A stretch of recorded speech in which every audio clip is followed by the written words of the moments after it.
Os escaparates da Praza San Xosé e da Rúa Rosalía de Castro de Pontevedra énchense de empoderamento feminino. É un proxecto dirixido a mulleres, un dos obxectivos é o empoderamento e ao aumento da autoestima. Ata o vindeiro 6 de decembro, 21 establecementos de toda a zona locerán as fotografías da nova edición do programa Namórate de ti, onde as mulleres participantes son as protagonistas. Ten unha fase de 4 sesións que é un pouco para que elas mismas collan a confianza sobre todo necesaria para despois exporse nuns focos e nunha cámara e que poidan brillar con luz propia e realmente botar todo o mellor de sí, volcar todo o mellor de sí nesas fotos. As fotografías son a fase final do obradoiro. Antes as mulleres traballan para mellorar a súa autoestima con actividades como baile, reflexións, escritura ou conexión coa natureza. O obxectivo é eliminar as etiquetas. Queremos ser mulleres, nada máis. Non queremos ter outro tipo de etiquetas que nos vayan, porque ao final ese tipo de etiquetas nos limitan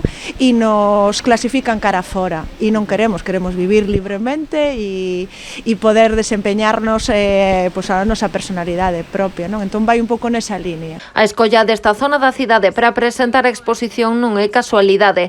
Recentemente, nesta parte da rúa, recolleuse un andamio despois de anos instalado, restando visibilidade aos comercios. Ademais, esta era a rúa que quería que comenzáramos hoxe, porque é unha rúa que, como sabedes, acaba de quitarse un andamio, quere visibilizarse todo o comercio da zona, era especialmente importante que estiveramos aquí, algunha actuación máis faremos. O programa Namórate de ti enmárcase nas actividades que o Concello de Pontevedra organiza co gallo do 25N, Día Internacional da Eliminación da Violencia contra as Mulleres.